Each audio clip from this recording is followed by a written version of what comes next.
दिल्ली के आकाश की फैमिली ने वीकेंड पर पिज्जा खाने की जिद की।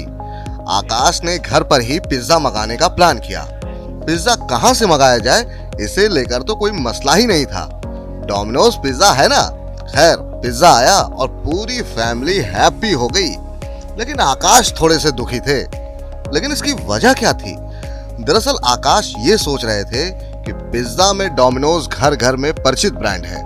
आउटलेट्स पर जाओ तो खचाखच रहते हैं, सब बढ़िया है। फिर पिछले कुछ वक्त से डोमिनोज को चलाने वाले जुबिलेंट फूड वर्क्स के शेयर क्यों आधे मुंह पड़े हैं? आकाश ने खुद भी इसी आस में जुबिलेंट में पैसा लगाया था कि पिज्जा के जैसे इस कंपनी के शेयरों में भी उन्हें रिटर्न का टेस्ट मिलेगा। लेकिन ये उम्मीद चकनाचूर होती दिख रही है। आकाश सोच रहे हैं कि देश की सबसे बड़ी फूड सर्विस कंपनी के शेयरों को आखिर हुआ क्या है। तो चलिए आकाश और दूसरे तमाम इन्वेस्टर्स के लिए इस गुत्थी को सुलझाते हैं, वो भी गर्मा गर्म पिज्जा के साथ। सबसे पहले बात कर लेते हैं जुबिलेंट के पूरे धंधे की। जुबिलेंट का काम धंधा समझने से पहले इसकी हिस्ट्री देख लेते हैं। बड़ी दिलचस्प कहानी है बॉस। तो हुआ यूं कि श्याम सुंदर भारतीया और हरि भारतीया के एक दोस्त थे जिनके पास एक विदेशी पिज्जा कंपनी का लाइसेंस था। बस भारतीया साहब को ये बात जच गई और वे भारत ले आए डोमिनोज पिज्जा। 1996 में दिल्ली में पहला डोमिनोज आउटलेट खुला। इसके बाद कंपनी ने कभी पीछे मुड़कर नहीं देखा। ऐसे समझ लीजिए कि दिसंबर 2021 तक देश के 322 शहरों में डोमिनोज पिज्जा के 1495 स्टोर चल रहे थे। इतना ही नहीं, कंपनी के पास भारत, श्रीलंका, बांग्लादेश और नेपाल में भी डोमिनोज पिज्जा ब्रांड को डेवलप और ऑपरेट करने के एक्सक्लूसिव राइट है। जुबिलेंट फूड ने खुद को पिज्जा के कारोबार तक ही सीमित नहीं रखा है। कंपनी के पास भारत में डंकिन डोनट्स रेस्टोरेंट चलाने के भी राइट्स हैं। कंपनी तो खुद के बनाए हुए रेस्टोरेंट ब्रांड्स एकदम और हॉन्क्स किचन भी चलाती है। तो यहाँ तक तो आपको जुबिलेंट का काम धंधा समझ आ गया होगा। अब बात करते हैं पैसे पानी यानी कंपनी के बही खातों की। खाते बताते हैं कि कंपनी की वित्तीय हैसियत बढ़िया है। कंपनी मुनाफा भी ठीक ठाक कमा रही है। तो बही खातों के बाद चलते हैं कंपनी के शेयरों के परफॉर्मेंस पर। जुबिलेंट फूड का शेयर 52 हफ्ते के हाई से 46% नीचे आ चुका है। तो आखिर इस तेज गिरावट की वजह क्या रही?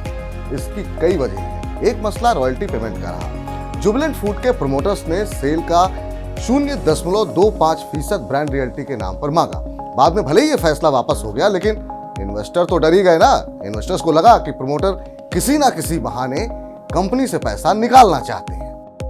लगे हाथ फ्रेंचाइज फीस के आंकड़े भी देख लेते हैं। FY12 से FY18 तक डोमिनोज को औसत 3.3% की फ्रेंचाइज फीस का भुगतान हुआ है।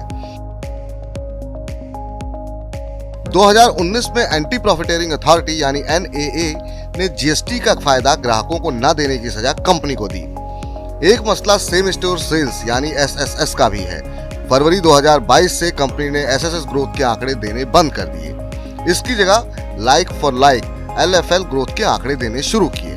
इन आंकड़ों को देखें तो साफ जाहिर होता है कि LFL के जरिए कंपनी अपने धंधे की सुनहरी तस्वीर जानबूझकर दिखाना चाहती है। लेकिन इस तरह के काम से कंपनी के कॉर्पोरेट गवर्नेंस पर भी सवाल उठने लगे हैं। हाल ही में यानी 14 मार्च 2022 को कंपनी के CEO होल टाइम डायरेक्टर प्रतीक पोटा ने इस्तीफा दे दिया। इस खबर के आते ही जुबिलेंट का शेयर 14% लुढ़क कर 2443 रुपए के 52 हफ्तों के निचले स्तर पर पहुंच गया। बस तो यही वो वजह हैं जिनसे कंपनी का शेयर औंधे मुंह पड़ा हुआ है। तो अब आकाश सोच रहे हैं कि आखिर इस शेयर में क्या रणनीति अपनानी चाहिए। इसके लिए ब्रोकर्स की राय देख लेते हैं। तो भाई बात यह है कि हाल के घटनाक्रमों के बाद तो ब्रोकर्स ने भी इसकी रेटिंग और टारगेट में कमी कर दी है।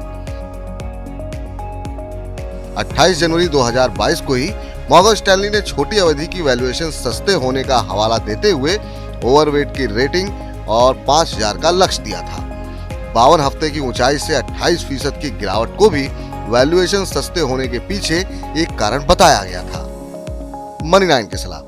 कॉर्पोरेट गवर्नेंस को लेकर कंपनी पर पहले भी सवाल उठे हैं। ऐसे में नए CEO आने के बाद के प्रदर्शन तक का इंतजार करें। हाल की गिरावट का फायदा उठाने से पहले वित्तीय सलाहकार से जरूर संपर्क करें।